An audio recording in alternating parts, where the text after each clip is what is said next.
একটি শিশু যে জন্মের পর থেকেই ছিল একেবারেই নিশ্চুপ, না কোনো শব্দ, না কোনো হাসি।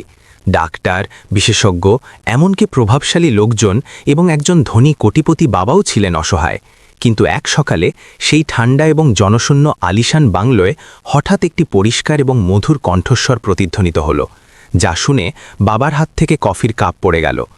কিন্তু যে জিনিসটি তাকে আসলে অবাক করেছিল তা সেই কণ্ঠস্বর ছিল না, বরং সেই ব্যক্তির পরিচয় ছিল যে ওই কণ্ঠস্বরকে জাগিয়ে তুলেছিল। এমন এক ব্যক্তি যাকে তিনি তার ঘরে থাকার যোগ্য বলেও মনে করতেন না। মুম্বাইয়ের এক সন্ধ্যা, হালকা বাতাস জুফুর সেই আলিশান ভিলার বাগান দিয়ে বয়ে যাচ্ছিল। সূর্যের হালকা হলুদ রশ্মি কাঁচের জানলা দিয়ে হয়ে চকচকে মেঝের ওপর মখমলের মতো আলো ছড়িয়ে দিচ্ছিল। বড় লিভিং রুমে ও কাঠ এবং কড়া কফির সুগন্ধ মিশেছিল, যা আভিজাত্য এবং নিয়ম নীতির গন্ধ ছিল। বিক্রম মালহোত্রা জানলার পাশে দাঁড়িয়েছিলেন, হাতে ছিল ঠান্ডা হয়ে যাওয়া কফির কাপ। তিনি সাদা শার্ট পরেছিলেন, কবজিতে সুইস ঘড়ি চকচক করছিল এবং তার দৃষ্টি বাগানে আটকে ছিল, যা কোনো গল্ফ কোর্সের মতো করে সাজানো ছিল। মাঝে মধ্যে তিনি তার চিবুকে হাত বোলাতেন এবং যখনই ওপরের তলা থেকে কোনো শব্দ আসত তার ভ্রু কুঁচকে যেত। আরোহী ও তার সিলেক্টিভ মিউটিজম। সুনিতা, তিনি না তাকিয়েই জোরে আওয়াজ দিলেন। কাঠের মেঝের ওপর দ্রুত পায়ের শব্দের আওয়াজ হল। 50 বছরের গৃহপরিচারিকা দ্রুত ভেতরে এলেন এবং ঝুঁকে দাঁড়ালেন। জি সাহেব, আপনি ডেকেছেন? বিক্রম বাইরের দিকে তাকিয়ে জিজ্ঞেস করলেন। ওই বাচ্চাটা ওপরে কি করছে? সুনিতা ধীরে ধীরে উত্তর দিলেন। জি, আরোহী নিজের ঘরে পেন্টিং করছে, একদম শান্ত আছে। বিক্রম আর কিছু বললেন না। তিনি কফির কাপ ঠোঁটে ছোঁয়ানেন, এক চুমুক খেলেন এবং সজোরে টেবিলের উপর রেখে দিলেন। কফি ঠান্ডা হয়ে গিয়েছিল, তিক্ততা তার জিভে রয়ে গেল। তিনি ঠান্ডা কফি অপছন্দ করতেন। আরোহী তার 6 বছরের মেয়ে। 3 বছর বয়স থেকে সিলেক্টিভ মিউটিজম অর্থাৎ বেছে নেওয়া নীরবতার সমস্যা ছিল। এর মানে ছিল যে তার শোনা বা মস্তিষ্কে কোনো সমস্যা ছিল না, কিন্তু সে প্রায় কখনোই কথা বলতো না। অপরিচিতদের সাথে তো একেবারেই না, এবং জানাশোনাদের সাথে, এমনকি নিজের বাবার সাথেও। সে শুধু মাথা নাড়াতো বা চুপ থাকত। এই কথা বিক্রমকে কোনো বড় বিজনেস ডিল হারার চেয়েও বেশি বিরক্ত করত।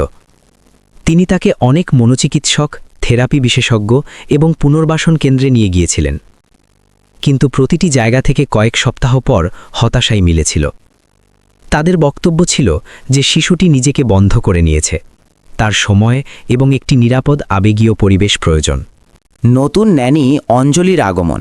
বিক্রমের কাছে এই কথাগুলো ছিল কেবল নিজের ব্যর্থতা ঢাকার বাহানা।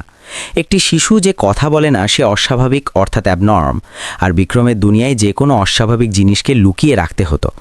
সুনিতা জিজ্ঞেস করলেন, সাহেব, আমি কি অঞ্জলিকে বলবো যে বাচ্চার জন্য বিকেলের নাস্তা তৈরি করতে? বিক্রম হালকা রাগ দেখালেন। অঞ্জলি নতুন ন্যানি ছিল, যাকে আসার 1 সপ্তাহই হয়েছিল।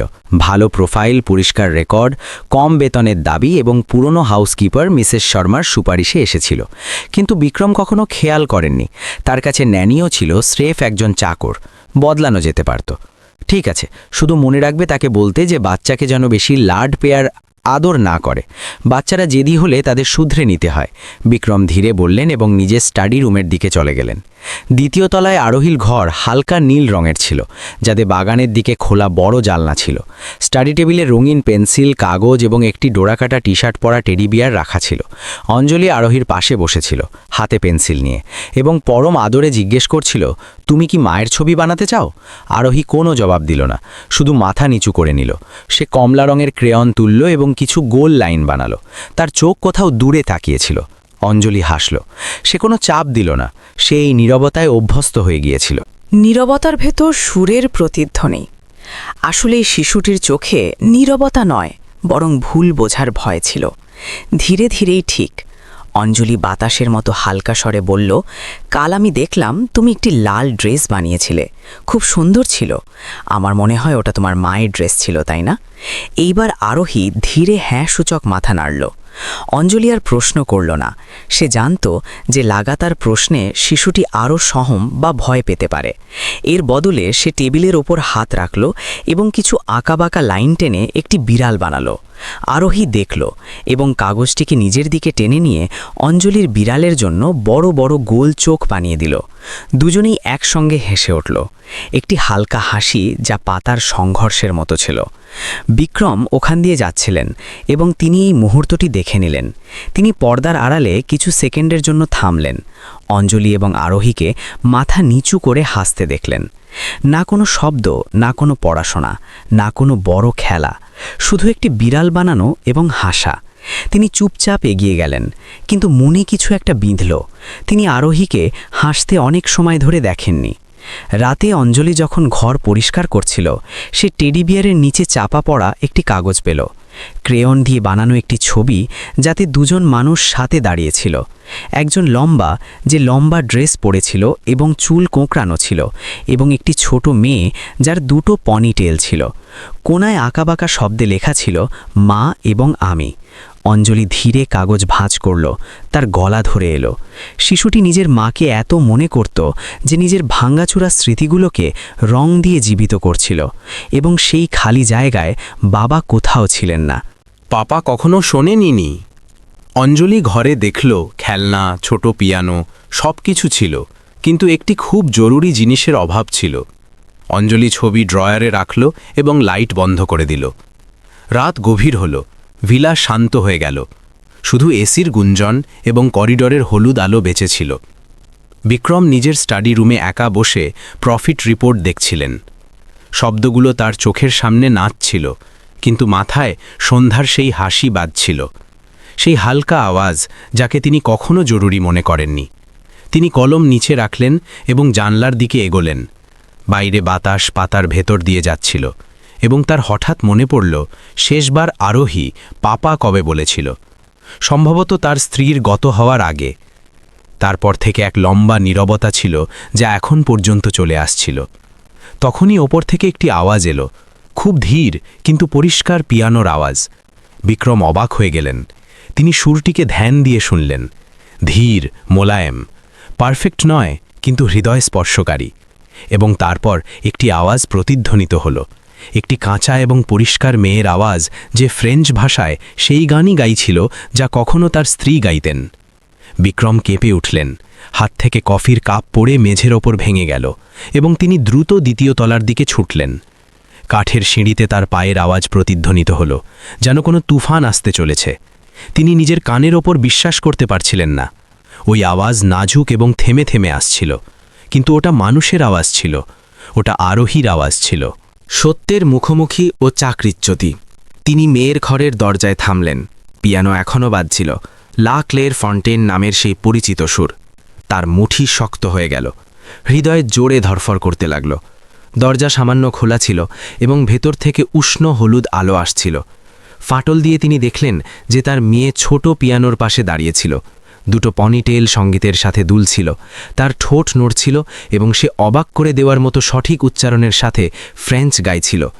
অঞ্জলি পাশে বসে শেষ নোট বাজাচ্ছিল, তার চোখে গভীর ভালোবাসা এবং ধ্যান ছিল। ওই মুহূর্ত বিক্রমকে জমিয়ে দেওয়ার জন্য যথেষ্ট ছিল। 2 বছর ধরে ওই শিশুটি একটি শব্দ বলেনি, এবং এখন সে গাইছে, আরোহী। বিক্রম সজোরে দরজা খুললেন, তার আওয়াজ প্রায় চিৎকারের মতো ছিল। সঙ্গীত থেমে গেল। আরোহী চমকে উঠল, তার চোখে ভয় ছিল। সে পেছনে হটল এবং চেয়ারে ধাক্কা খেল। অঞ্জলি সাথে সাথে দাঁড়িয়ে গেল এবং বাচ্চার কাঁধে হাত রাখল, যেন তাকে বাঁচাচ্ছে। কি এসব কি? বিক্রম ঘরে দাখিল হলেন, আওয়াজ ভারী ছিল। তুমি আমার মেয়ের সাথে কি করছো? সাহেব, শান্ত হন, কেউ কিছু করেনি, বাচ্চা শুধু। অঞ্জলি কথা পুরো করার আগেই বিক্রম সওয়াল করলেন, শুধু কি? 2 বছর ধরেও বলেনি, ডাক্তাররাও হার মেনে নিয়েছিল। তুমি এখানে 1 সপ্তাহ থেকে আছো এবং এ ফ্রেঞ্চ গাইছে, তুমি কি চাল চেলেছ? আরোহী অঞ্জলির হাত সজোরে ধরে নিল। তার মুখ সাদা পড়ে গিয়েছিল, ঠোঁট কামড়ে ধরা এবং চোখে আতঙ্ক ছিল। অঞ্জলি নিচু হয়ে বাচ্চার চুল সহলালো। আমি কোনো চাল চালিনি, অঞ্জলি শান্ত গলায় বলল। আমি শুধু সবরের সাথে ওর পাশে ছিলাম। আমি ওকে বলার জন্য মজবুর করিনি, লাগাতার প্রশ্ন করিনি, ওকে কোনো বিমারির মতো দেখিনি। তোমার মানে ডাক্তাররা ভুল ছিল? আমি সবচাইতে বেহতারিন ডাক্তারদের হায়ার করেছিলাম, তারা বিদেশ থেকে পড়া, ইন্টারন্যাশনাল হসপিটালে কাজ করে। তুমি কে তাদের ভুল বলার? অঞ্জলি সাথে সাথে জবাব দিল না। সে আগে আরোহীকে দেখল, তারপর শান্ত নজরে বিক্রমকে। আমি কারো কাবিলিয়তকে ভুল বলছি না, কিন্তু আমার এক কথা জানা আছে, বাচ্চারা তখনই খোলে যখন তারা নিরাপদ অনুভব করে। আরোহীর এমন একজন ব্যক্তির প্রয়োজন যে সত্যি তাকে শোনে, না যে তাকে কোনো খারাপ মেশিনের মতো ঠিক করার চেষ্টা করে। বিক্রম এক ঠান্ডা হাসি হাসলেন, তার চোখ তীক্ষ্ণ হয়ে গেল। তুমি একজন ন্যানি, কোনো বিশেষজ্ঞ নও, আমাকে বাচ্চা পালার ওপর লেকচার দিও না। অঞ্জলি কোনো তর্কে গেল না, সে নিচু হয়ে আরোহীকে ধীরে বলল, কোনো কথা না, আমি এখানে আছি। আরোহী নিজের পিতাকে দেখল, তার চোখ কাঁপছিল, কিন্তু তারপর যেমন কিছু সাহস এলো, সে অঞ্জলির হাত ছেড়ে এক কদম সামনে বাড়ল। তার বড় বাদানি চোখ পিতার সন্দেহ ভরা নজরে আটকে গেল। পাপা, তার আওয়াজ খুব ধীর কিন্তু পরিষ্কার ছিল। বিক্রম স্তব্ধ হয়ে গেলেন, তার গলা ধরে এলো, তুমি বলতে পারো। তিনি এক কদম পেছনে হটলেন বুদবুদ করতে করতে। আরোহী মাথা নাড়ল, আওয়াজ এখন একটু মজবুত ছিল। আমি কথা বলি না, কারণ পাপা কখনো শোনেনি। বিদায়ও এক নীরব অভিযোগ। ঘরের পরিবেশ জমে গেল, এসির আওয়াজ বিঁধতে লাগল। বিক্রম নিজের মেয়েকে দেখছিলেন, ঠোঁট নড়ছিল কিন্তু কোনো শব্দ বেরোচ্ছিল না। বাচ্চার ওই ছোট বাক্যটি তার হৃদয়ে খঞ্জরের মতো বিঁধল। নগ্ন সত্য, রাগ ছাড়া, কিন্তু অভিযোগে ভরা। অঞ্জলি মাথা নিচু করে নিল, হাত হালকা নড়ল। আমি জানি এটা খুব আকস্মিক, সে বলল, কিন্তু আরোহী বলতে পারে, গাইতে পারে, শিখতে পারে। শুধু ওকে কখনোই ভরসা দেওয়া হয়নি যে ও এটা করতে পারে। ব্যাস, অনেক হয়েছে। বিক্রম গর্জে উঠলেন, তুমি আমার সীমানায় হস্তক্ষেপ করছো, তুমি বাচ্চাকে ম্যানিপুলেট করছো, তুমি নিজেকে ভাবো কি? অঞ্জলি গভীর শ্বাস নিল, নজর সরালো না। আমি কিছু ভাবি না, আমি শুধু চাই আরোহী এক বাচ্চার মতো বাঁচুক, না কি কোনো ডিফেক্টিভ শো পিসের মতো। নিজের সামান প্যাক করো এবং বেরো। বিক্রম এক একটি শব্দ চিবিয়ে বললেন, তোমাকে চাকরি থেকে বের করা হলো। আরোহী ডর বা ভয়ের চোটে চিৎকার করে উঠল, না পাপা, অঞ্জলি দিদিকে বের করো না। সে দৌড়ে অঞ্জলির পায়ে জাপটে ধরল, চোখের জল বইতে লাগল। দিদিকে পাঠাবেন না, আমার আর কাউকে চাই না, তিনি আমাকে বুঝেছেন। পাপা, ওনার কথা শোনেন না। বিক্রম আবার চিৎকার করলেন, কিন্তু তার কণ্ঠস্বর টলছিল। অঞ্জলি হাঁটু গেড়ে বসল এবং আরোহীকে জড়িয়ে ধরল। কোনো কথা না বেটা, আমি কোথাও যাচ্ছি না, আমি এখানেই। তোমার থাকার কোনো হক নেই। বিক্রম হাঁপাচ্ছিলেন, তোমার কাছে আমার ঘর থেকে বেরোনোর জন্য 10 মিনিট আছে। অঞ্জলি তাকে দেখল, তার চোখে রাগ নেই, ঘৃণা নেই, শুধু গভীর নিরাশা ছিল। সে নিচু হয়ে বাচ্চার উদ্দেশ্যে বলল, আমি দূরে যাব না, যাই হোক না কেন, আমি তোমাকে শুনতে থাকব, ঠিক আছে? আরোহী ফুপিয়ে ফুপিয়ে মাথা নাড়তে লাগল। অঞ্জলি দাঁড়িয়ে গেল, শেষবার বিক্রমকে দেখল এবং চুপচাপ ঘর থেকে বেরিয়ে গেল। পেছনে বিক্রম একা নিজের মেয়ের সাথে রয়ে গেল। আরোহী বিছানার কোনায় গুটিয়ে গেল, চোখের জলে ভরা ছিল। বিক্রম পাশে যাওয়ার চেষ্টা করলেন, কিন্তু পা যেন জমিনে জমে গিয়েছিল। তিনি বুঝতে পারছিলেন না কি বলবেন। অনেক বছরে প্রথমবারের মতো তিনি অনুভব করলেন যে তিনি নিজেরই আসল সন্তানকে বোঝেন না। পিয়ানোর আওয়াজ এখনও তার মাথায় বাজছিল, এবং ওই বাক্য, আমি কথা বলি না কারণ পাপা কখনো শোনেনি, বারবার এক নীরব অভিযোগের মতো দোহরাচ্ছিল। নিচে দরজা ধীরে বন্ধ হওয়ার আওয়াজ এলো। অঞ্জলি চলে গিয়েছিল, কিন্তু ওই ঘটনার আসার এখনও সেখানেই ছিল, যেন কেউ শান্ত ঝিলে পাথর মেরে দিয়েছে। এবং বিক্রমকে প্রথমবারের মতো ডর লাগল। এজন্য নয় যে এক ন্যানি চলে গেল, বরং এজন্য যে সম্ভবত তিনি খুব কিমতি কিছু হারিয়ে ফেলেছেন, এমন কিছু যা তার বানানো ঘরের ভেতরই ভাঙছিল। গায়ত্রী দেবীর আগমন ও এক নতুন শুরু। পরের দিন নাস্তার টেবিলে সন্নাটা ছিল। তখনই দরজার ঘণ্টি বাজল। সুনিতা টোস্ট এবং অমলেট লাগাচ্ছিলেন যে চমকে চামচ ফেলে দিলেন। বিক্রম খবরের কাগজ থেকে মাথা তুললেন, কপালে ভাঁজ ছিল। জি, হয়তো অঞ্জলি দিদি নিজের সামান নিতে এসেছেন, সুনিতা ধীরে বললেন। বিক্রম জবাব দিলেন না, কিন্তু ঠোঁট কামড়ে ধরলেন। তিনি খবরের কাগজ নিচে রাখলেন এবং দাঁড়িয়ে গেলেন। আমি দেখছি, তিনি বললেন, এবং মেন ডোরের দিকে এগোলেন। যখন দরজা খুলল তো যেমনটা ভেবেছিলেন, অঞ্জলি ওখানে দাঁড়িয়েছিল, সাদা শার্ট এবং গ্রে ট্রাউজার্সে। হাতে এক ছোট ব্যাগ ছিল। সে শিষ্টাচারের সাথে মাথা নাড়ল। চেহারায় না দুঃখ ছিল না রাগ। আমি কিছু ব্যক্তিগত সামান নিতে এবং ওই নোটবুক ফেরত দিতে এসেছি, সে বলল। আরোহী ওতে কিছু লিখেছিল, আমার মনে হয় আপনার পড়া উচিত। বিক্রম নিলেন না, তিনি শুধু ঠান্ডাভাবে দাঁড়িয়ে থাকলেন। তোমার ফেরত আসা উচিত হয়নি, তিনি বললেন। আমি গতরাতে পরিষ্কার বলে দিয়েছিলাম। আমি চাকরি মাংতে ফেরত আসিনি, অঞ্জলি সপাট গলায় বলল। আমি এজন্য এসেছি কারণ আরোহী এই লায়ক যে কেউ তার আওয়াজের রক্ষা করুক, চাই ওটা এক কাগজের টুকরোতেই কেন না হোক। বিক্রমের পেছন থেকে এক ছোট আওয়াজ এলো। দুজনেই ঘুরে দেখলেন আরোহী সিঁড়ির পেছনে দাঁড়িয়েছিল। হাতে ক্রিম রঙের টেডি বিয়ার ছিল। সে সাদা ফ্রক পরেছিল, চোখ এখনও লাল ছিল, কিন্তু নজরে এখন ডর ছিল না। আরোহী, ঘরে যাও, বিক্রম ভারী গলায় বললেন। না, বাচ্চা মাথা নাড়ল। আমি কথা বলতে চাই। অঞ্জলি একপাশে সরে গেল, মাঝখানে এলো না। বিক্রম পুরোপুরি বাইরে বেরিয়ে এলেন এবং পেছনে দরজা বন্ধ করে দিলেন যাতে কথা ওখানেই খতম হয়, কিন্তু আরোহী মুখ ফেরালো না। সে কাছে এলো এবং পিতার থেকে শুধু সামান্য দূরত্বে দাঁড়িয়ে গেল। পাপা বিশ্বাস করেন না, আরোহী পরিষ্কার শব্দে বলল। আমি জানি পাপা ভাবেন আমার কোনো বিমারি আছে, আমি খারাপ, কিন্তু আমি খারাপ নই। বিক্রম শান্ত দাঁড়িয়েছিলেন, মুষ্টি শক্ত ছিল। আমি কথা বলি না কারণ প্রতিবার যখন আমি কথা বলতে চেয়েছি পাপা মুখ ঘুরিয়ে নিয়েছেন। আরোহী বলে যেতে লাগলো, আমি অঞ্জলি দিদির সাথে কথা বলেছি কারণ তারা আমাকে কোনো গণিতের প্রশ্নের মতো দেখেননি যাকে হল করতে হবে। তারা জিজ্ঞেস করেছেন আমার কি পছন্দ, এটা জিজ্ঞেস করেননি যে আমার কি বিমারি আছে। বিক্রম মুখ ঘোরালেন এবং বাগানের দিকে দেখতে লাগলেন, যেন ঝম্পের মধ্যে কোনো রাস্তা খুঁজছেন। আমি তোমাকে অনেক জায়গায় নিয়ে গেছি। তিনি নিজেকে শান্ত রাখার চেষ্টা করতে করতে বললেন, তুমি কোথাও বলনি, তুমি গাইলে, তুমি বললে, শুধু এক ন্যানির জন্য। বেটা, এই তর্ক ঠিক নয়, কারণ পাপা আমাকে শুধু ওখানে নিয়ে গেছেন যেখানে বড়রা নিজেদের মধ্যে কথা বলতেন, কেউ আমার সাথে কথা বলতো না। আরোহী বলল, আওয়াজ স্থির কিন্তু সমান ছিল। আপনি চেয়েছিলেন মানুষ আমাকে ঠিক করুক, কিন্তু আমার ঠিক হওয়ার প্রয়োজন ছিল না, আমার বুঝে যাবার বা বোঝার প্রয়োজন ছিল। অঞ্জলি চুপচাপ দাঁড়িয়েছিল, হাতে নোটবুক ছিল। বিক্রম আবার মেয়ের দিকে ঘুরলেন। তো এখন তুমি কি চাও?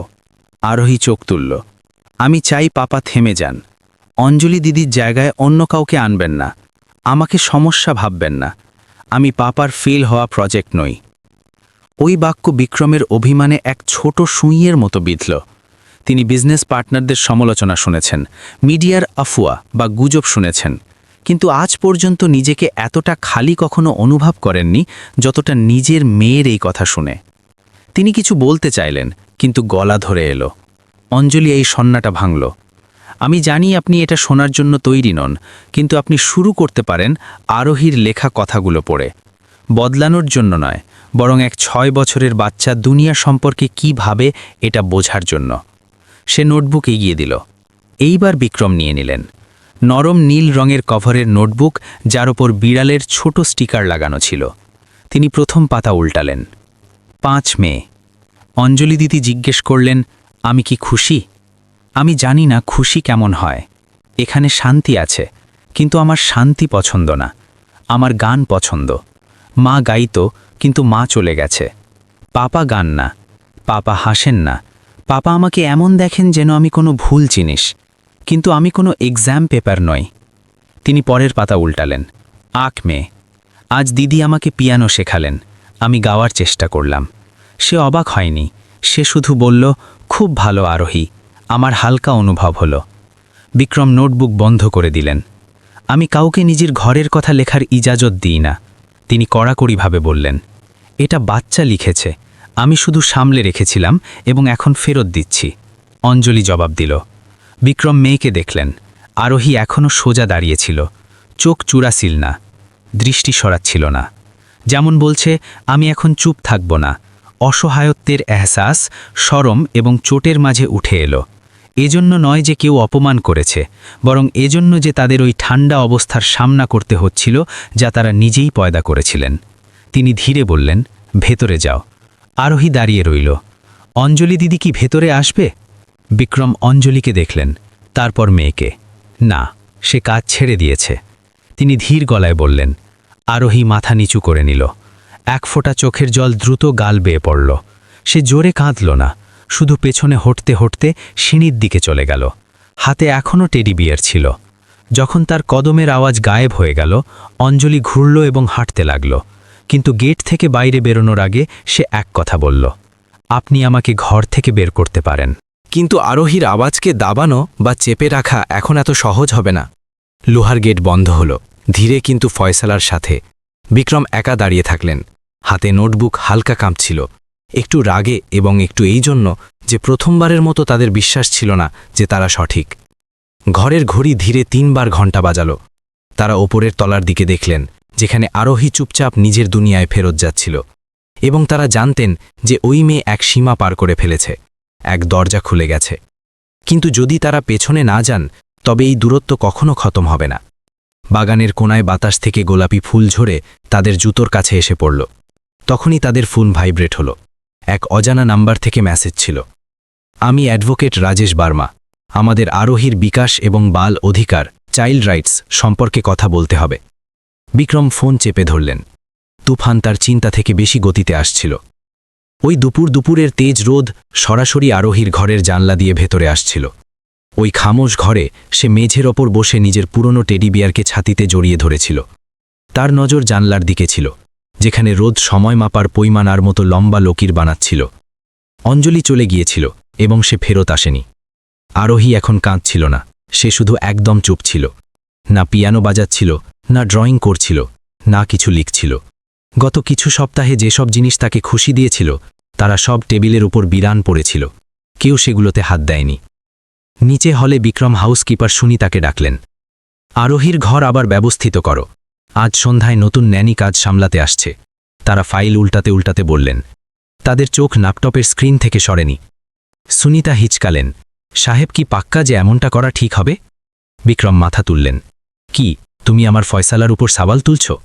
জি না, শুধু আরোহী অঞ্জলি দিদির সাথে খুব জুড়ে গিয়েছিল। মেম সাহেবের যাওয়ার পর আমি বাচ্চাকে কখনো এমন দেখিনি। বিক্রম কিছু সেকেন্ড চুপ থাকলেন, তারপর চেয়ার ঘুরিয়ে জানলার বাইরে দেখতে লাগলেন। রোদে আঙিনার গাছের পরছাই নড়ছিল। যত বেশি জোড়াও তত বেশি নির্ভরতা।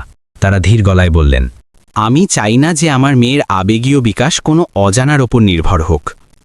সুনিতা আর কিছু বললেন না, সে মাথা নিচু করে ধীরে বাইরে চলে গেল। সোমবারের সকাল ঠিক 7টায় দরজার ঘণ্টি বাজল। সুনিতা গেট খুলল এবং এক শলিকেদার মার্জিত কাপড় পরা মহিলাকে স্বাগত জানাল। সে প্রায় 60 বছরের ছিল। চুল কায়দা করে বাঁধা, ক্রিম রঙের শাড়ি। আওয়াজে ঠেহেরাও গাম্ভীর্য ছিল, কিন্তু রুখাপান রুক্ষতা ছিল না। নমস্তে, আমি গায়ত্রী দেবী। আমাকে মিস্টার বিক্রম মালহোত্রা আরোহীর দেখভালের জন্য রেখেছেন। সুনিতা মাথা নিচু করে তাদের ভেতরে ডাকল। যখন গায়ত্রী হল থেকে গেল, তার নজর সিঁড়িতে কিছু পলের জন্য থামল। আরোহী ওখানে ছিল না, কিন্তু ঘরের অদ্ভুত খামোশি তাকে সাথে সাথে বুঝিয়ে দিল যে এই বাচ্চা অন্য বাচ্চাদের মতো নয়। স্টাডি রুমে বিক্রম ফাইল খুললেন এবং বললেন, আমার কোনো মনোবৈজ্ঞানিক বিশ্লেষণের প্রয়োজন নেই। আমি চাই যে সব কিছু শিডিউল অনুযায়ী হোক। খানা সময়, পড়াশোনা সময়। আমি আপনাকে তার দিনচর্যাকে স্থির করার জন্য রেখেছি, এক্সট্রা লাড পেয়ারের জন্য নয়। গায়ত্রী সোজা বসলেন, তারা হালকা মাথা নাড়লেন। আমি বুঝতে পারছি মিস্টার মালহোত্রা, কিন্তু পুরো সম্মানের সাথে। বাচ্চারা রোবট হয় না। অনুশাসন লাগু করার আগে আমাকে ওকে বোঝার জন্য সময় চাই। বিক্রম মাথা তুললেন, তাদের চোখে এক চেতাবনী ছিল। কিন্তু গায়ত্রী ঘাবড়ালেন না। সে এখানে খুশি করার জন্য নয়, বরং নিজের কাজ সঠিক উপায়ে করার জন্য এসেছে। শুধু মনে রাখবেন, বিক্রম বললেন, সে বাচ্চা সহজে প্রভাবিত হয়ে যায়। গত ন্যানি তাকে এটা ভাবতে মজবুর করে দিয়েছিল যে সে কোনো জিনিয়াস। আমি চাই না যে ওটা পুনরায় হোক। তো আপনি বাচ্চার সম্পর্কে কি ভাবেন? এই সওয়াল এত সোজা ছিল যে ঘরে সন্নাটা ছেয়ে গেল। বিক্রমের হাতে পেন থেমে গেল। তারা জবাব দিলেন না। গায়ত্রী দাঁড়িয়ে গেলেন এবং আদবের সাথে বললেন, আমি নিজের কাজ এখনই শুরু করছি। আরোহীর ঘর ওরকমই ছিল। টেডি বিয়ার কোনায় পড়েছিল, রঙের ডিব্বা সাজিয়ে রাখা ছিল, পিয়ানোর ওপর ধুলোর এক হালকা স্তর ছিল। বাচ্চা ড্রয়িং টেবিলে বসে পেন্সিল দিয়ে কিছু লকির রেখা টানছিল। গায়ত্রী ধীরে নক করলেন এবং ভেতরে এলেন। নমস্তে বেটা, আমার নাম গায়ত্রী।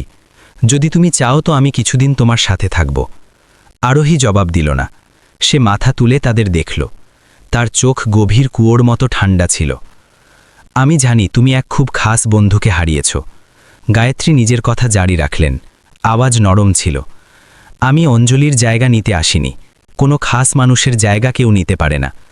আরোহীর চোখ একটু কুচকালো এবং তারপর মাথা নিচু করে ড্রয়িং করতে লাগল।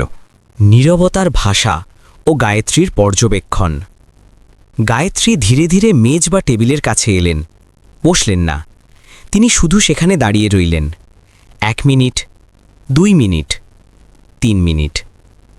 আমাকে কাউকে কথা বলার জন্য বাধ্য করা পছন্দ নয়, তিনি বললেন। যখন তোমার মন চাইবে আমি এখানেই আছি। আরোহী কোনো জবাব দিল না, কিন্তু তার হাত কাঁপতে লাগল। একটি ভুল লকির বা রেখা টানা হলো এবং কাগজের ওপর তৈরি হওয়া মুখের ওপর দিয়ে একটি তীক্ষ্ণ লাইন হয়ে গেল। সে অঞ্জলির মুখচ্ছবি তৈরি করছিল।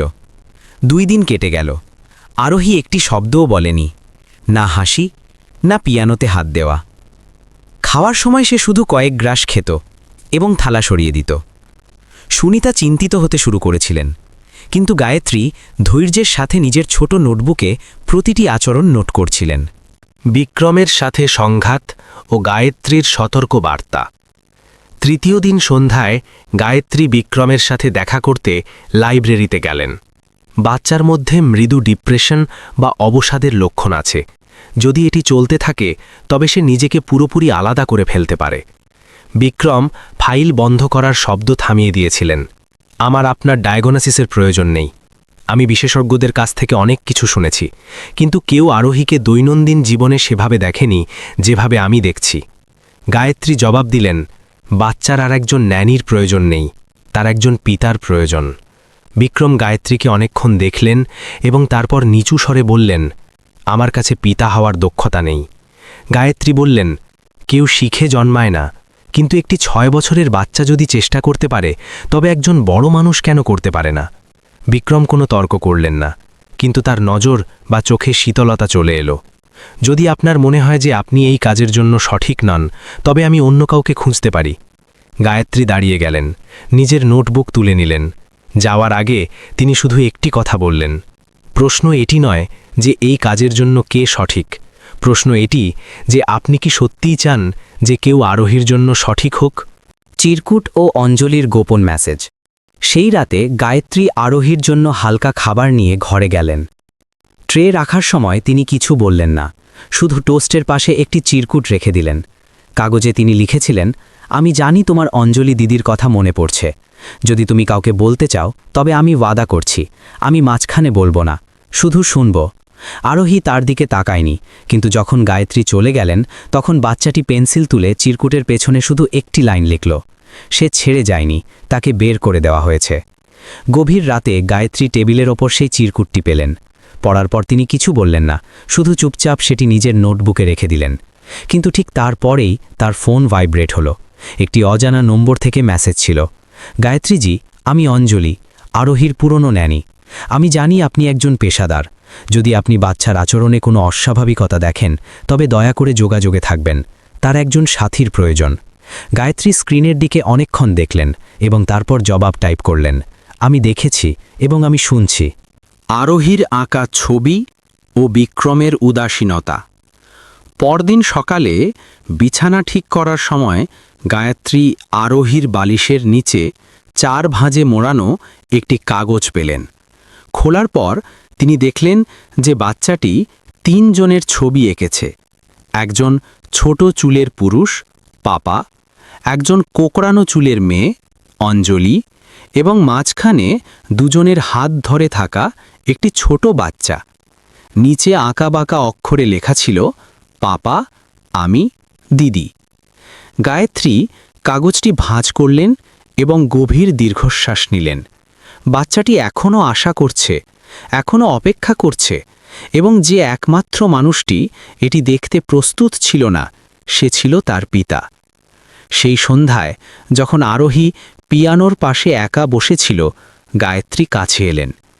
বাচ্চাটি নজর তুলে দেখল এবং হঠাৎ খুব ধীরে জিজ্ঞেস করল, অঞ্জলি দিদি কি ফিরে আসবে?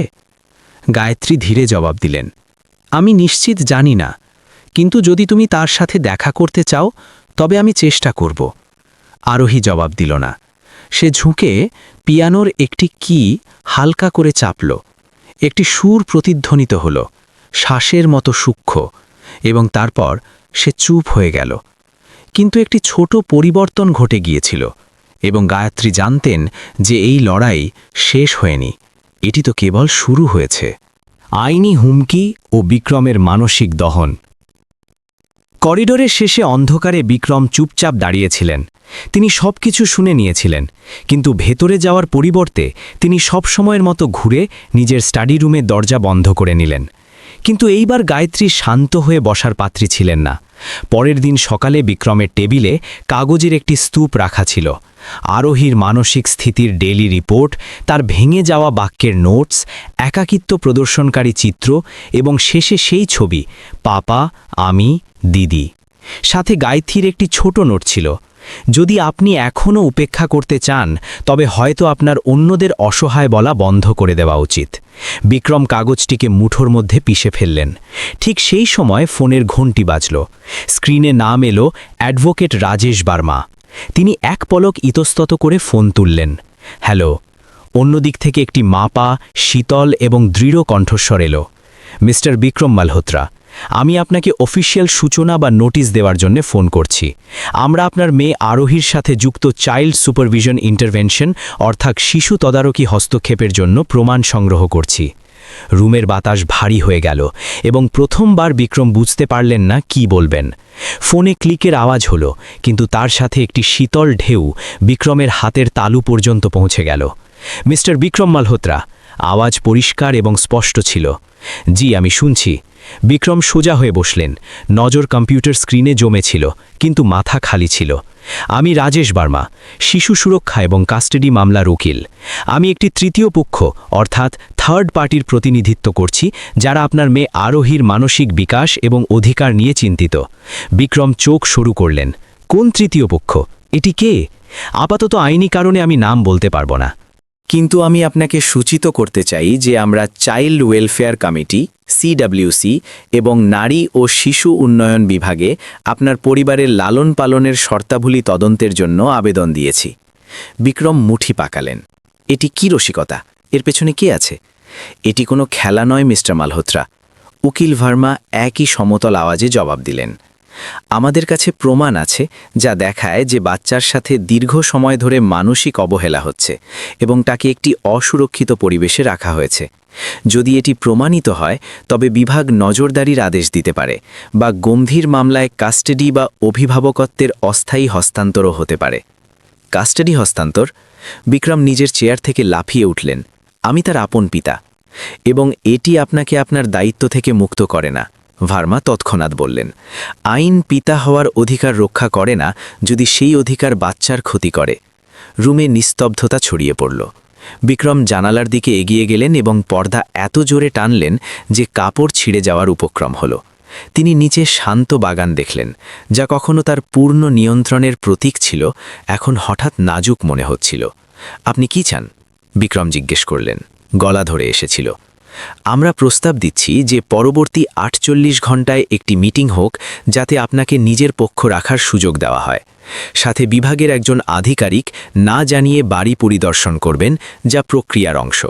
আর যদি আমি সহমত না হই, তবে মামলাটি জোরপূর্বক তদন্তের দিকে এগোবে। কিন্তু আমি নিশ্চিত যে আপনার মতো বুদ্ধিমান মানুষ কথা এতদূর বাড়তে দেবেন না। কলটি একটি শীতল সতর্ক বার্তার সাথে শেষ হলো। আশা করি আপনি উইকেন্ডে এই বিষয়ে ভাববেন, কারণ যদি না ভাবেন তবে আপনি যা হারাবেন তা শুধু মিডিয়ায় আপনার ছবি বা ইমেজ নয়। অঞ্জলির পরিকল্পনা ও আইনি যুদ্ধ। বিক্রম ফোন সোফায় ফেলে দিলেন এবং দ্রুত বাইরে করিডোরে বেরোলেন। গায়ত্রী আরোহীকে তাজা বাতাসের জন্য বাগানে নিয়ে যাচ্ছিলেন। বিক্রম তাদের দুজনকে দেখলেন। তাদের নজরে এমন কিছু ছিল যা পড়া মুশকিল। তারপর তিনি ফিরে গেলেন এবং লাইব্রেরির দরজা জোরে বন্ধ করে দিলেন। 1 ঘণ্টা পর বিক্রম নিজের পার্সোনাল অ্যাসিস্ট্যান্ট এবং কোম্পানির উকিলকে ফোন করলেন। গার্ডিয়ানশিপ এবং কাস্টাডি সংক্রান্ত সব নিয়ম চেক করো। আমার প্রতিটি লুপহোল বা ফাঁকফোকর বন্ধ চাই। জি স্যার, আমি এক্ষুনি করছি। আর স্যার, অ্যাসিস্ট্যান্ট কিছুটা ইতস্তত করল। সকালে ন্যাশনাল চাইল্ড সাইকোলজি সেন্টার থেকে একটি ইমেল এসেছিল। তারা জিজ্ঞেস করছে যে আপনি বিশেষ শিশুদের সাথে যুক্ত সেমিনারে নিজের উপস্থিতি এবং স্পন্সরশিপ নিশ্চিত করবেন কিনা। বিক্রমের মেজাজ চড়ে গেল। ক্যান্সেল করো, সব ক্যান্সেল করো। তাদের বলো আমাকে এই সব মিথ্যা নৈতিকতার জিনিসে না টানতে। জি স্যার। বিক্রম ফোন কাটলেন। মাথা হাত দিয়ে চেপে ধরলেন এবং তারপর কম্পিউটারে আরোহীর মেডিকেল রিপোর্টসের ফোল্ডার খুললেন। সবগুলোতে গোলমেলে কথা ছিল। হালকা ভাষা বিকার, লুকানো মানসিক ক্ষমতা, থেরাপির জন্য আরও সময় চাই। তিনি এই বিশেষজ্ঞদের মোটা অঙ্ক দিয়েছিলেন, কিন্তু কখনো রিপোর্ট মনোযোগ দিয়ে পড়েননি।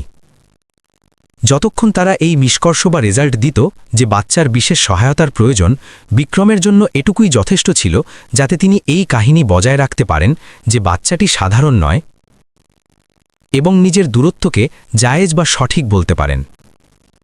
এখন যখন তিনি সেই লাইনগুলি দেখছিলেন, তখন প্রতিটি শব্দ তার নিজের গাফিলতি বা অবহেলার প্রমাণ মনে হচ্ছিল। সেই সন্ধ্যায় মুম্বাইয়ের একটি ছোট 10x10 কামরায় অঞ্জলি বসেছিল। ডুবন্ত সূর্যের আলো পাতলা পর্দা দিয়ে ভেতরে আসছিল। টেবিলে একটি পুরনো ল্যাপটপ খোলা ছিল, যার উপর সে কিছু টাইপ করছিল। পাশে ফাইলের স্তূপ, হাতে লেখা নোটস, কিছু ড্রয়িংস এবং একটি সিলভার রঙের পেনড্রাইভ রাখা ছিল। সে সেই সব অডিও রেকর্ডিং এবং ছোট ভিডিও ক্লিপস গুছিয়ে রাখছিল যা সে বিক্রম মালহোত্রার বাড়িতে কাজ করার সময় তৈরি করেছিল। সবকিছু ছিল শুধু একজন মানুষের সম্পর্কে, আরোহী। কামরার দরজা খুলল এবং প্রায় 30 বছর বয়সী এক মহিলা ভেতরে এলেন। চটপটে চালচলন, সাধারণ সাদা কুর্তি। এই নাও, সে বলল, আরোহীর যে ফাইলের কথা তুমি বলেছিলে সেগুলো সব এখানে আছে। কিছু ফাইল এখনও ঠিক করতে হবে। শুক্রিয়া মিরাদি। অঞ্জলি দাঁড়িয়ে ফাইলের মোটা বান্ডিল দিল। আমি একে সময়ের হিসেবে জমিয়েছি। এতে বাচ্চার গান, পিয়ানো বাজানো এবং ইংরেজি ও ফ্রেঞ্চে কথা বলার ক্লিপস আছে। একটি ক্লিপ সেটিও যেখানে সে পুরী গল্পের বিশ্লেষণ করছে। নমস্তে বন্ধুরা।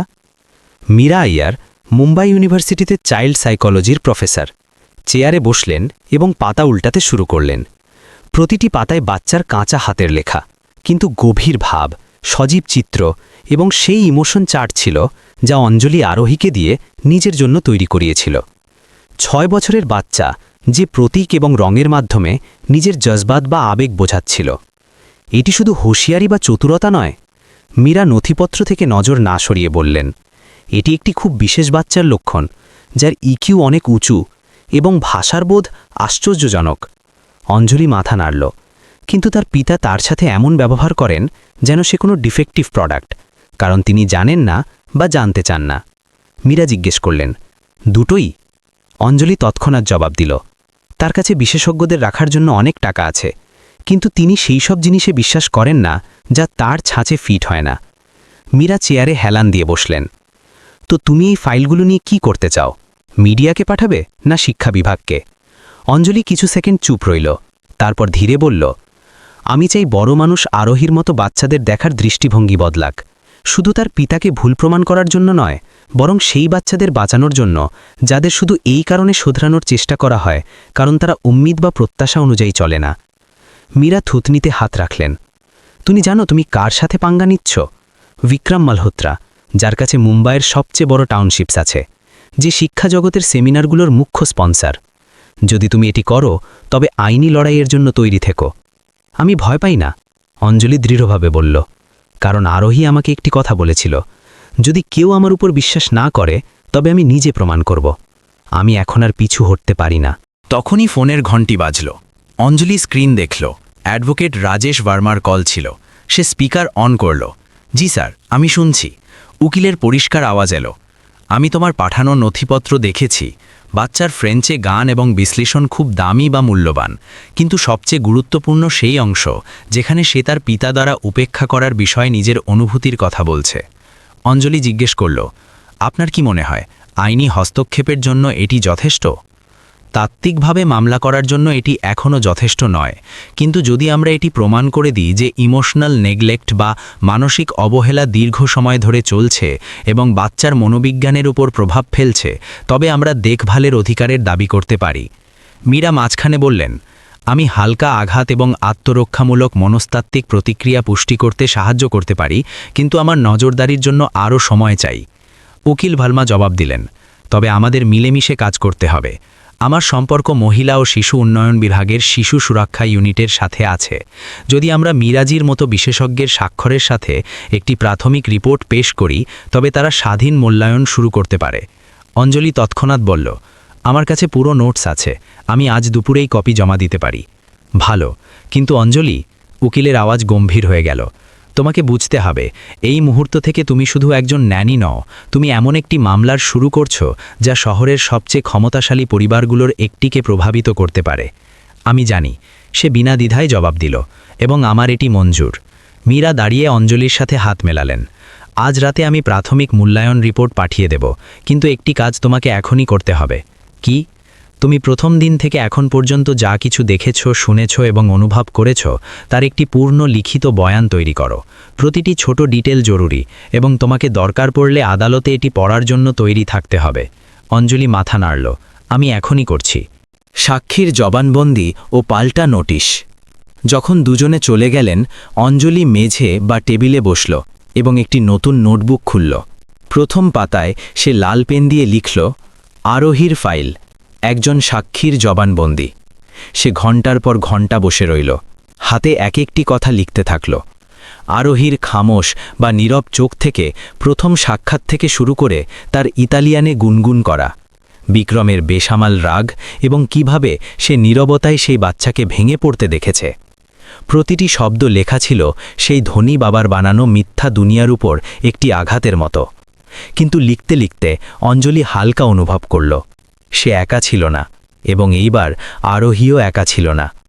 গভীর রাতে সে সব দস্তাবেজ বা নথিপত্র উকিল এবং মীরাকে পাঠিয়ে দিল। তারপর সে চেয়ারে শুয়ে পড়ল, চোখ বন্ধ করল এবং গভীর শ্বাস নিল। কিন্তু 3 মিনিটও কাটেনি যে ফোন ভাইব্রেট হল। একটি নতুন ইমেল এসেছিল। প্রেরক legal@infoing গ্রুপ। বিষয় অবৈধ তথ্য এবং সামগ্রী সরানোর অনুরোধ, মানহানি এবং গোপনীয়তা লঙ্ঘনের নোটিশ। অঞ্জলি প্রথম লাইন পড়ল, তারপর দ্বিতীয়। শেষে একটি ছোট এবং চ্যালেঞ্জিং লাইন ছিল, আমার মেয়ে সংক্রান্ত কোনো নথি যদি লিক হয় তবে আইনের অধীনে সর্বোচ্চ ব্যবস্থা নেওয়া হবে। এটি ভেবো না যে তুমি সেই বাচ্চার ব্যবহার আমার বিরুদ্ধে করতে পারো। অঞ্জলি ফোন পাশে রাখল। তার চোখ শান্ত ছিল, না ছিল বিস্ময়, না ছিল ভয়।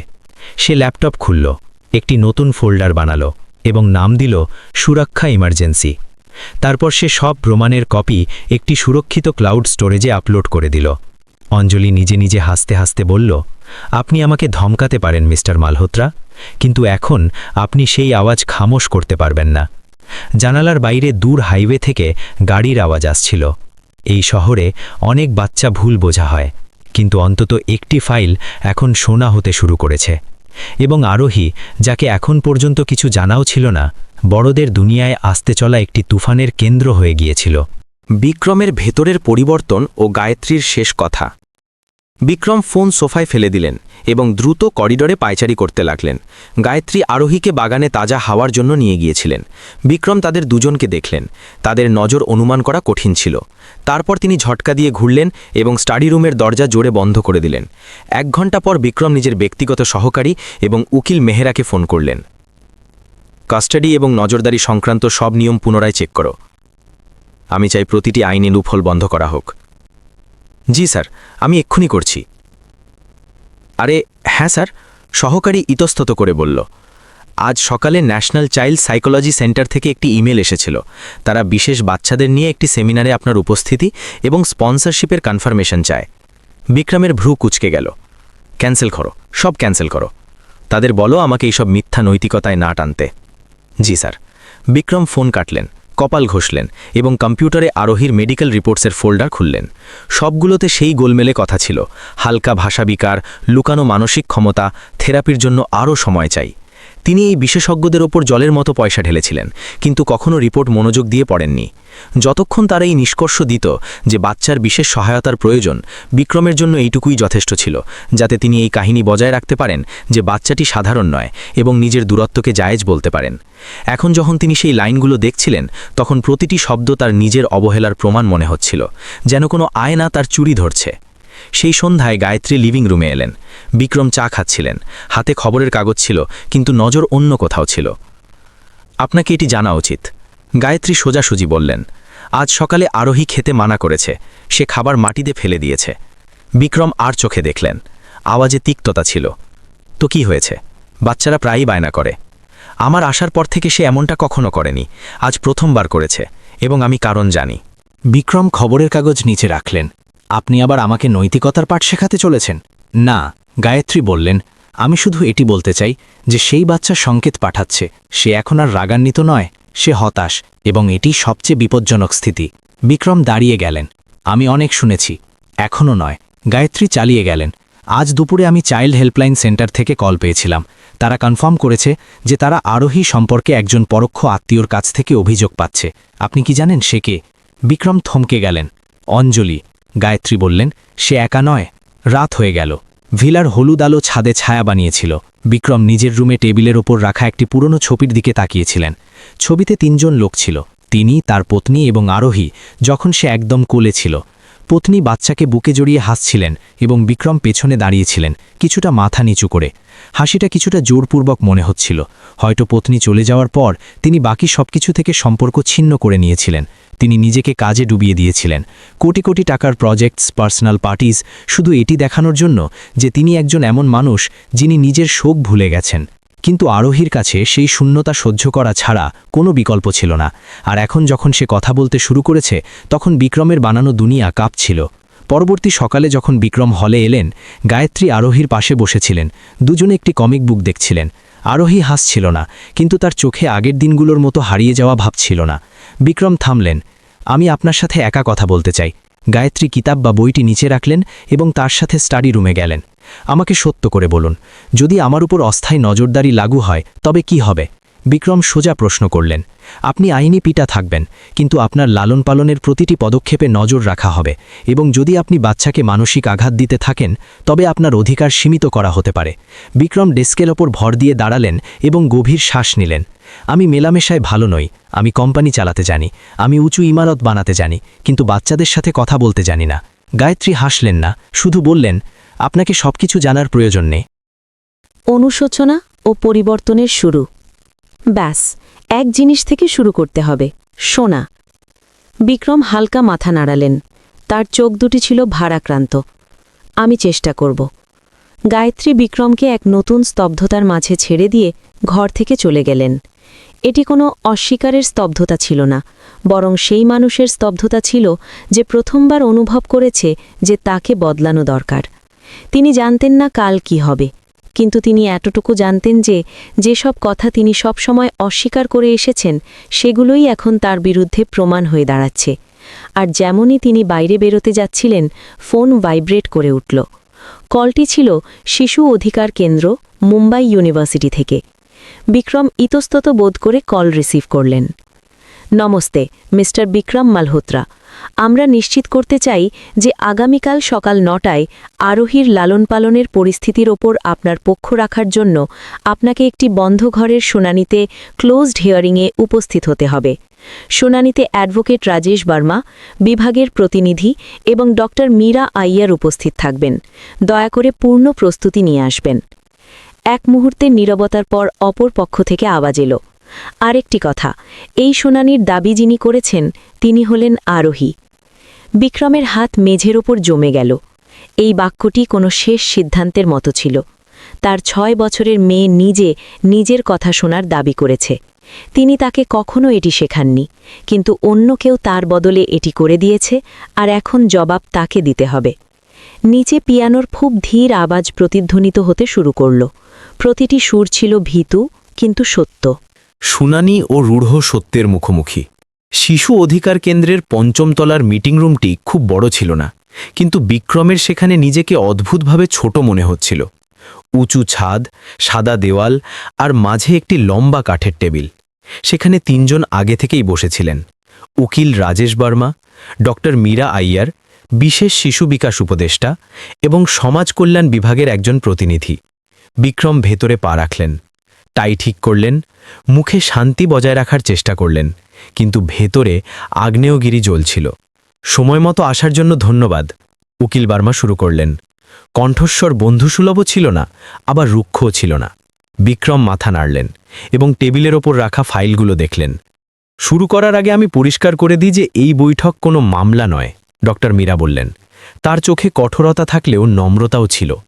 আমাদের উদ্দেশ্য আরোহীর বিকাশের স্থিতি বোঝা এবং এটি স্থির করা যে বর্তমান পরিবেশ তাকে সত্যিই সাপোর্ট করছে কিনা।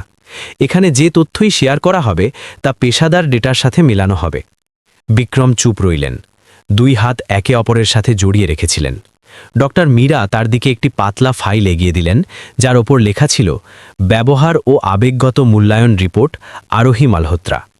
এটি সেই অডিও এবং ভিডিওর বিশ্লেষণ যা অস্থায়ী পর্যবেক্ষক টেম্পোরারি সুপারভাইজার মিস অঞ্জলি সরবরাহ করেছেন। বিক্রম কিছুটা চমকে গেলেন। আমার ঘরে রেকর্ডিং করার কোনো অধিকার তার ছিল না, তিনি দ্রুত বললেন।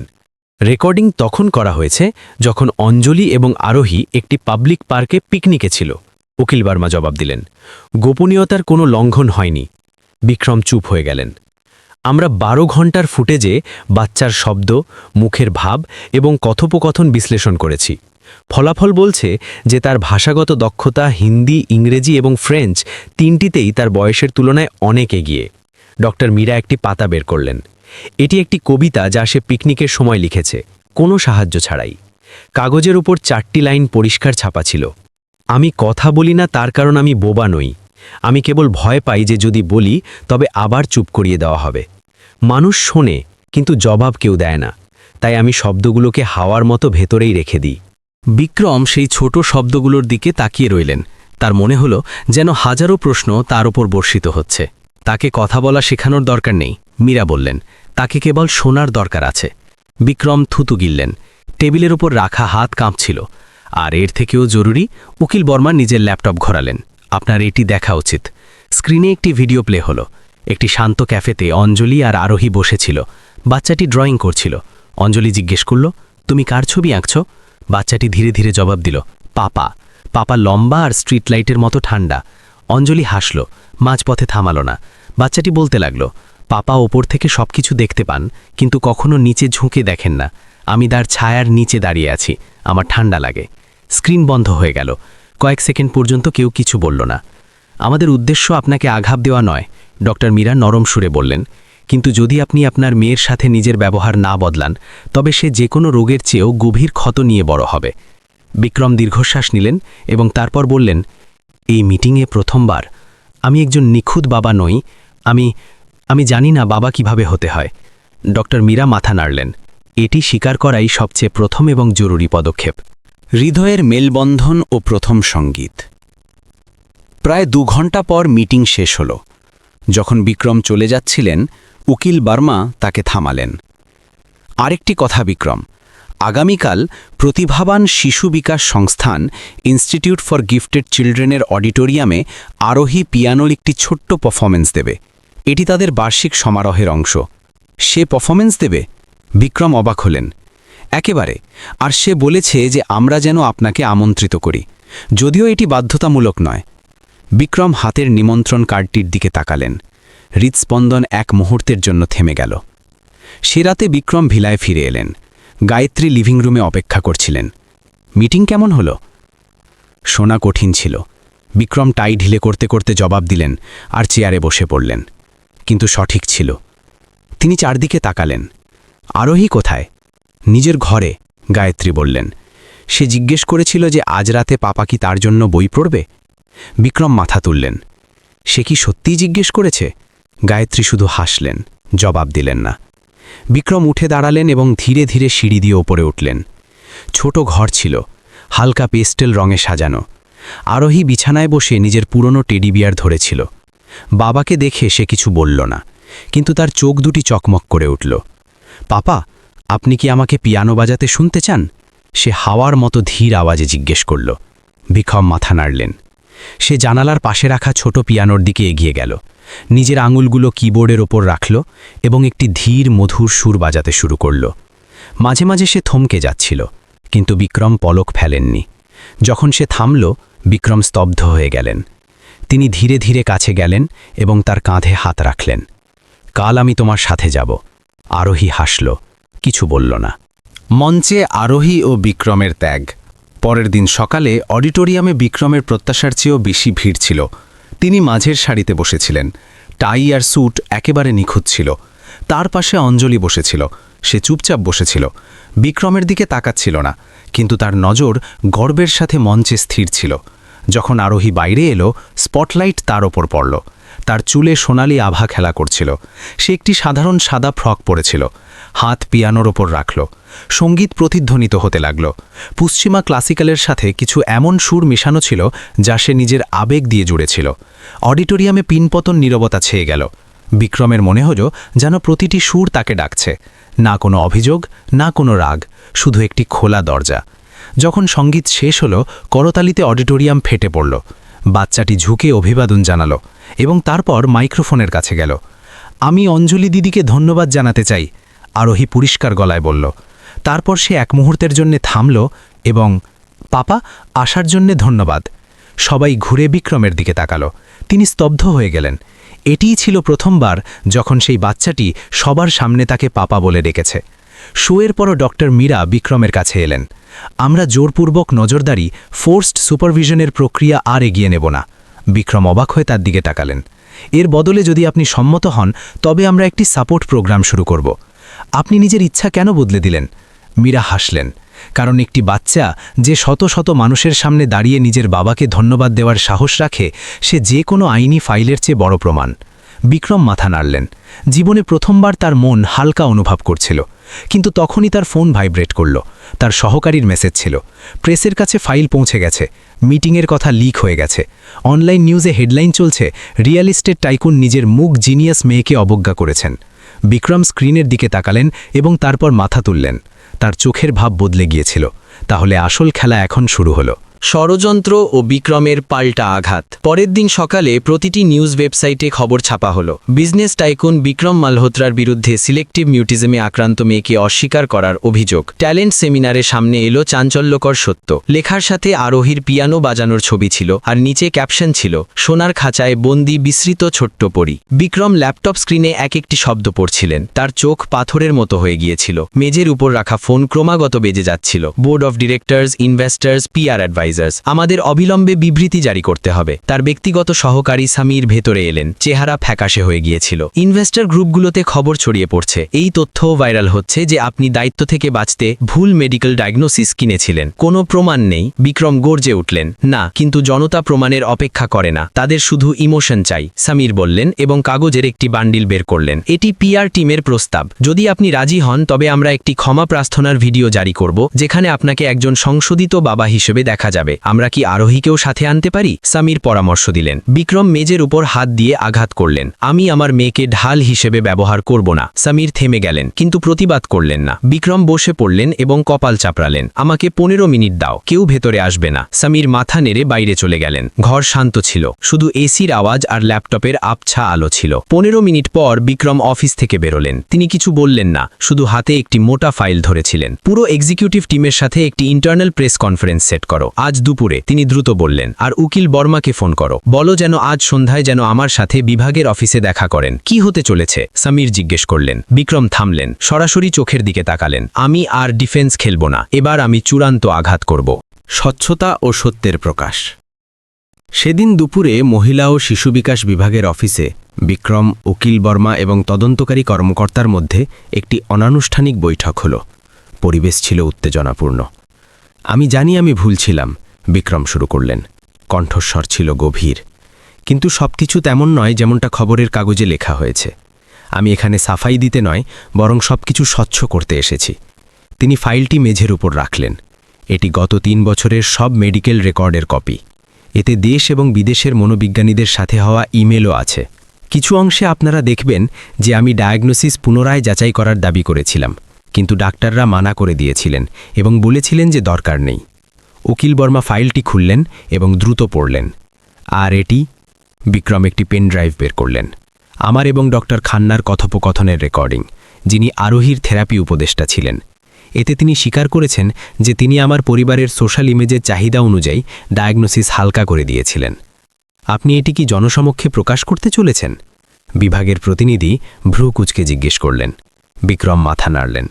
আমার কাছে কোনো বিকল্প নেই। যদি আমি না বলি, তবে অন্য কেউ বলবে, কিন্তু সেইভাবে যা আমি নিয়ন্ত্রণ করতে পারব না। উকিল বর্মা কিছুক্ষণ চুপ রইলেন, তারপর ধীরে ধীরে বললেন, যদি আপনি এই সব কিছু জনসমক্ষে আনেন, তবে আপনি অনেক কিছু হারাবেন। সুনাম, হয়তো বড় প্রজেক্টের বোর্ডে নিজের জায়গাও। আর আমি আমার মেয়েকেও হারাতে পারি, বিক্রম বললেন। কণ্ঠস্বর নিচু হয়ে গেল, কিন্তু দৃঢ় ছিল। তবে যদি আমি এটি না করি, তবে আমি নিজেকে হারিয়ে ফেলব। ইস্তফা ও নতুন পরিচয়। সেদিনই দুপুর 3টায় গ্রুপের হেডকোয়ার্টারের 9ম তলায় অভ্যন্তরীণ প্রেস কনফারেন্স হল। বিক্রম পোডিয়ামে এলেন। পেছনে কোম্পানির লোগো ছিল। সাথীরা, তিনি শুরু করলেন। আমি জানি যে আমার ব্যক্তিগত খবরের কারণে কোম্পানি চাপে আছে। সবাই শান্ত হয়ে বসেছিল। একজন বাবা হিসেবে আমি আমার বাচ্চাকে বুঝতে ব্যর্থ হয়েছি। আমি ভেবেছিলাম যে টাকা আর সুবিধা পাওয়াই যথেষ্ট, কিন্তু আমার মেয়ের ভিলা চায়নি, খ্যাতি চায়নি, তার শুধু বিশ্বাস প্রয়োজন ছিল।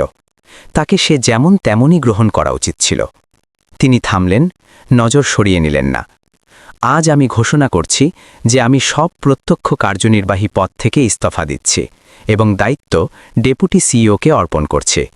আমি এখন কেবল কৌশলগত উপদেষ্টা, স্ট্র্যাটেজিক অ্যাডভাইজার থাকব এবং আমার সময় আমার মেয়ের চিকিৎসা ও তার প্রতিভাকে ফুটিয়ে তোলায় ব্যয় করব। হলে ফিসফিস শুরু হয়ে গেল, কিন্তু কেউ প্রতিবাদ করল না।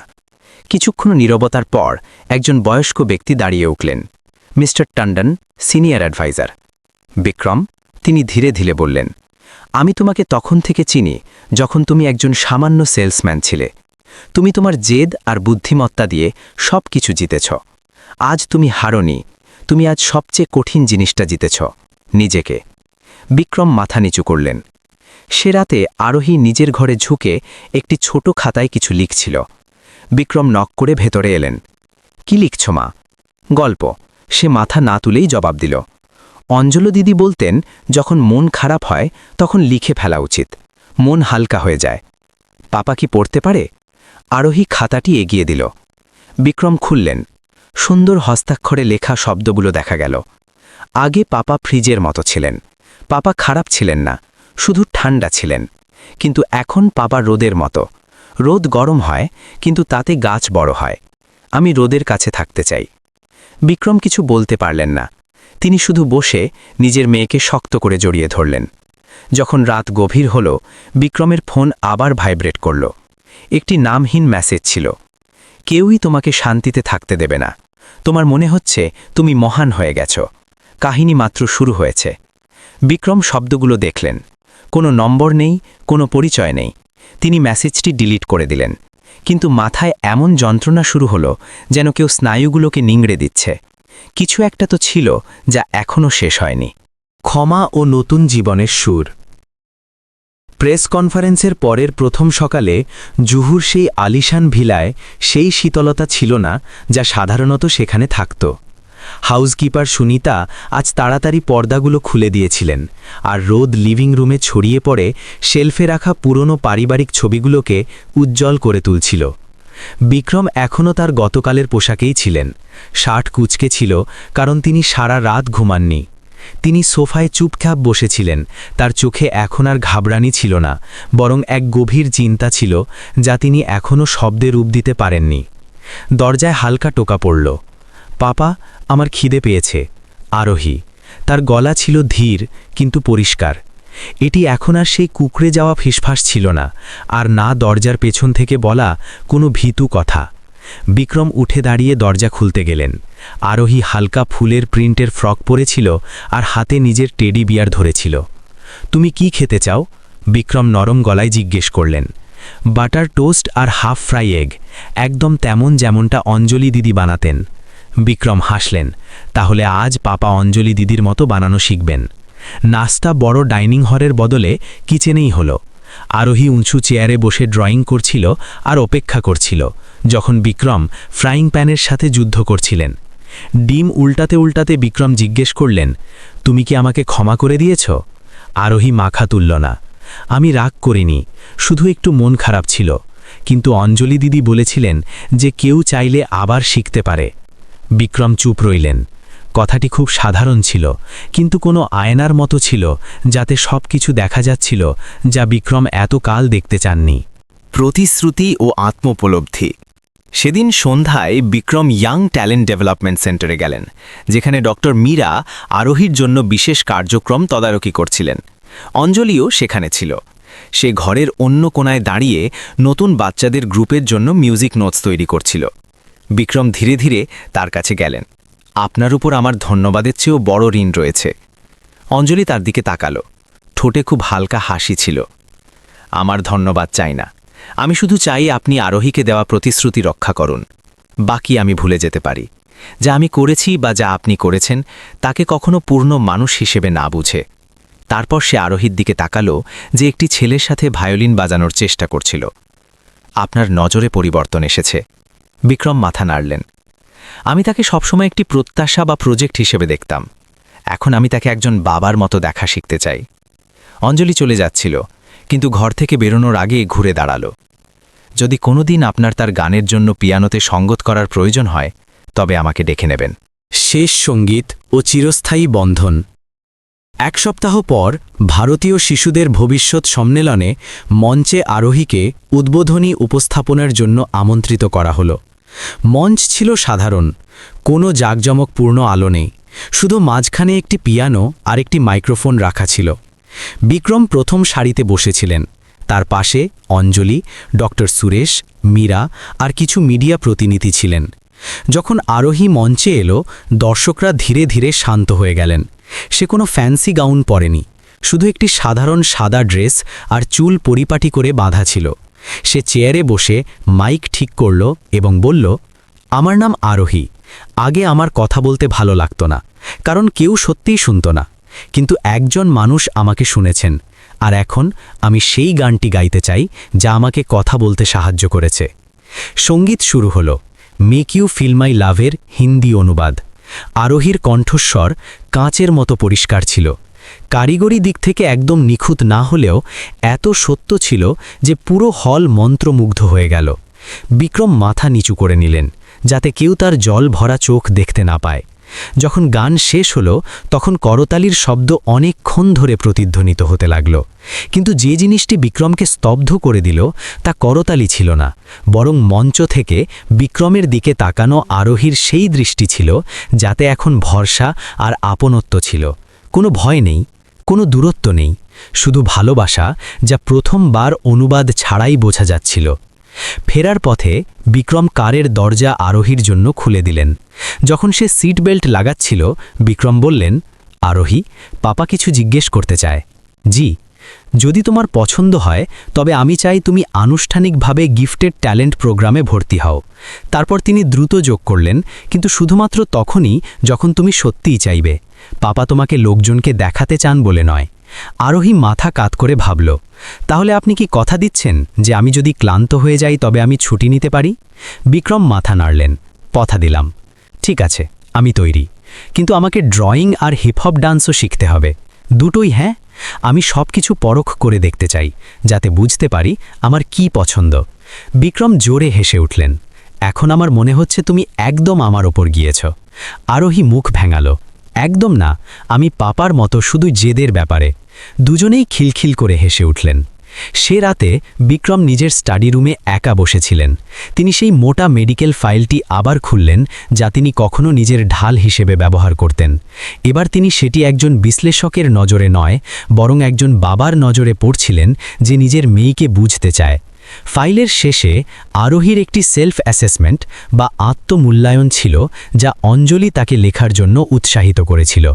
শেষ প্রশ্ন ছিল, যদি তুমি পাপাকে একটি কথা বলার সুযোগ পাও তবে তুমি কি বলবে?